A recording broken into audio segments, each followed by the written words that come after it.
Flame Putters, if you've been following the My Hero Academia Vigilantes recaps, then I ain't seen you guys since episode 10. And let me tell you why. It's not just because I'm lazy and I didn't want to do the recaps. It's because episode 11, 12, and 13 to end the season are all so interconnected, and they tell a story that is just, I had to put it all in one video. So we're gonna go episode by episode. I'm gonna break it down, you know how I do it, the Max Payne way. And let's just start with episode 11, the day off. So we got the community event going on and whatnot. Koichi is Pop Step's manager. They're getting things situated. We got Makoto doing her thing, taking control, putting things together. We meet an underground idol duo called the Feathers, and they don't like Pop, man. They look cool. They're twins and whatnot. They got their own little swag going on, but hey, they do not like Pop. They low-key talking shit about her. We also got a dance squad popping out and a band called the Mad Hatters coming in. It's this funny-ass moment where the leader of the band and the leader of the dance team, they kind of beefing for a little bit, and then they take a look at each other, and it's love at first sight. Like,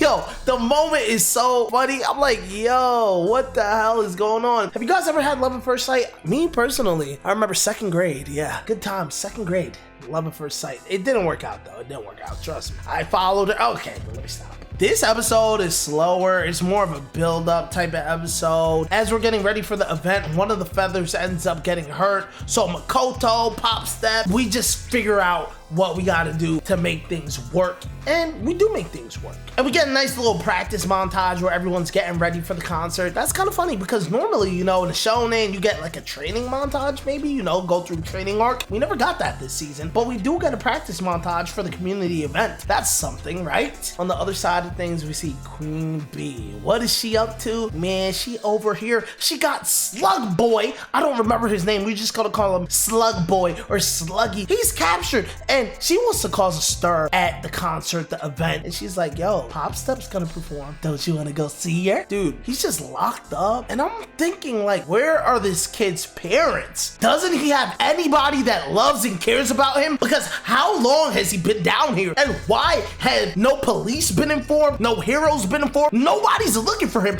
Queen Bee just has him tied up. It's crazy. We get some appearances from people that you might know if you watch My Hero Academia. Shit, I know you do already. We got Midnight Mommy. Can't promise I won't ever say that again. We got Present Mike, and we got Eraserhead popping out because Sluggy, he goes out of control. It's like he took an extra dose of trigger because he's stronger, bigger, slimier, more electricity than ever. And it looks like Eraserhead takes care of him quickly, but then the thought of Pop Step gets Sluggy even more charged up.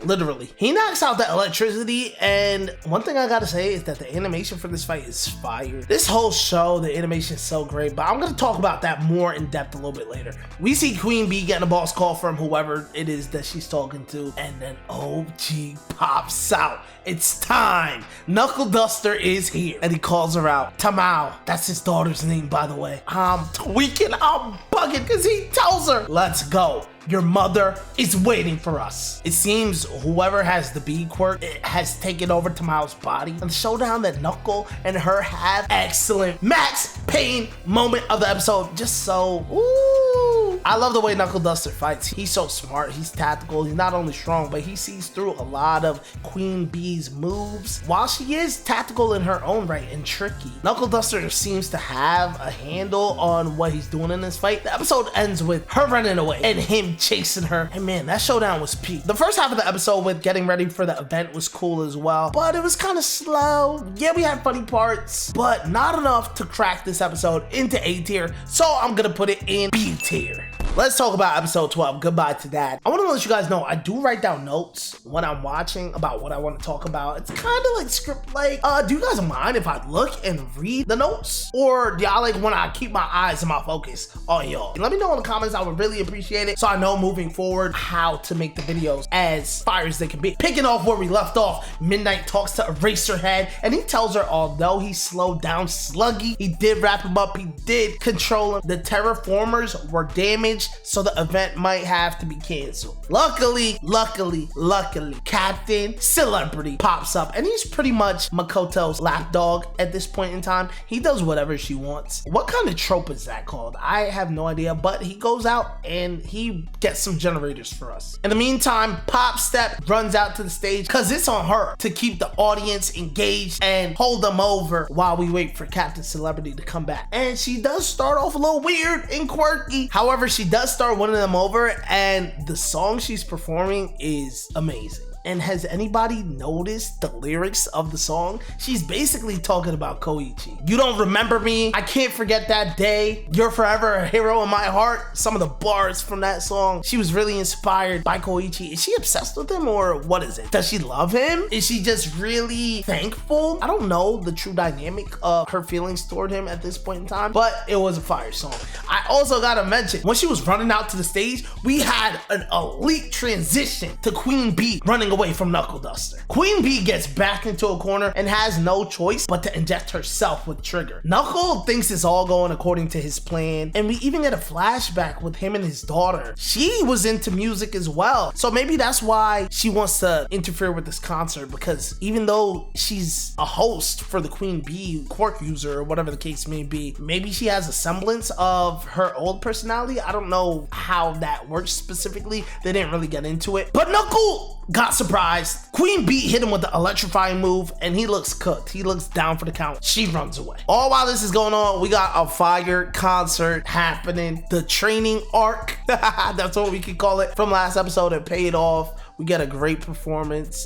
Dancers are dancing, the band is banding, Pop is jumping, stepping, the feathers are singing. It's a good time, it's a good time. But we truly have to talk about the max pain moment of episode 12, when Knuckle Duster, boom, revives himself, shocks his heart to get back up, get back into the game, and has the final showdown with Queen Bee. This is so peak. This is the most peak moment of the series, the climax, everything that Knuckle Duster has been working towards, training for the past couple of years. We don't know how long. It could be a couple of months, but whatever the case may be, animation is so amazing. Please look at the screen right now if you're just listening. This is so, ooh, shout out to the studio.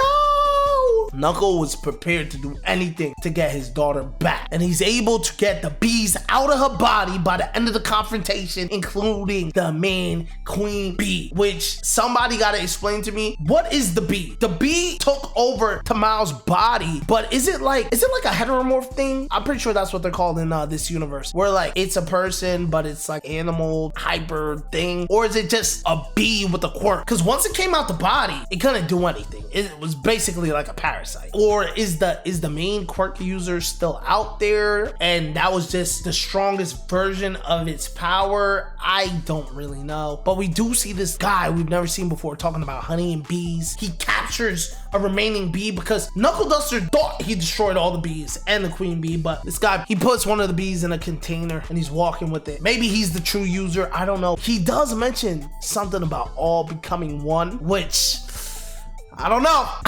I don't know. But to end the episode that way, mysterious. The final episode of this season, episode 13, What a Man Takes With Him. What emotional episode. The start of this episode made me realize how much I love Pop. She's awesome. Yeah, she can be kind of weird sometimes, a little quirky vibe, but is there anyone that's watching this show that doesn't like Pop? Let me know.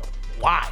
If you don't, just why? It seems that there's still Trigger going around, or I don't know if maybe there's just remnants. People have their own little booster pack, or what the case is, because Knuckle destroyed all the bees. Except that one. There's an instant villain with some Mantis quirk. He gets handled though. And there's also the Bat guy from the other episode that was facing off with Ingenia. Come to find out though, in a meeting with Midnight, Eraserhead, and the other investigator dude, we learned that Trigger overdoses are leading to a new advanced type of instant villain where their bodies are being semi-permanently morphed and enhanced. And right after the scene, we see the guy from the last episode, a little scene of him. Mysterious vibes. That's all I can say about that. This is a slower episode to close out the season, but I enjoy season finales more on this side of things than cliffhanger, complete cliffhanger vibes. Because it's just like, yo, we're wrapping everything up. We come to learn that Knuckle Duster, he might not be around anymore, because Koichi gets into his narration bag and he mentions that when he looks back on it, Knuckle was only there for the first couple of months of his journey. I'll miss OG if we never see him again, man. I'll let that be known. He was awesome. We get a scene of him in the hospital with his daughter finally waking up, seeing him. They're reunited. This episode is so emotional though. She asks for her mom, like, yo, where's mom at? And Knuckles like, yo, you'll see her soon. And we get a little scene where we see him rushing to his wife. She's being carted off. She reaches out to Knuckle, her hand, and they put their hands together. And she seemingly takes her last breath. That's what I got from that scene. I felt that. I really felt that. It was heavy, very impactful though. We'll let that be known. I very much enjoyed this season of My Hero Academia Vigilantes. They did a great job on season 1. The development of characters is something that I have high praise for. Characters where I didn't think we'd be seeing them again. I questioned, what direction are we moving in with this show? But everything came back to make sense. The characters that it might have felt like we were derailing from the main thing going on, to get to know them having their shine kind of felt like filler. It wasn't filler, because in reality we were developing characters, we were getting to know them, and everyone came back to play a part. Whether it's putting the conference together, saving the conference, helping with instant villains, tackling the OG villains, tackling the main villains, it came together in a beautiful fashion. We get great comedy out of this show, and this episode 13, amazing. By the way, I don't think I tiered episode 12, but episode 12 and episode 13 both getting a Max Payne tier rating of S. Gotta give it to them. These last 3 episodes, they're like a movie. If you watch them together, you'd be satisfied. They could have ended the season as a movie and it would have hit. Animation so beautiful, story touching, emotional, feels good, and I can't wait for next season. I'm totally captured. I enjoyed the show a lot. If you made it this far, guys, let me know your comments on this season, on any of these episodes. I would appreciate it. I love talking to you guys in the comments. Roll call, baby. Let me see what's up. Hit that like if you're here. Hit that sub if you're new. Appreciate you guys. See y'all next episode.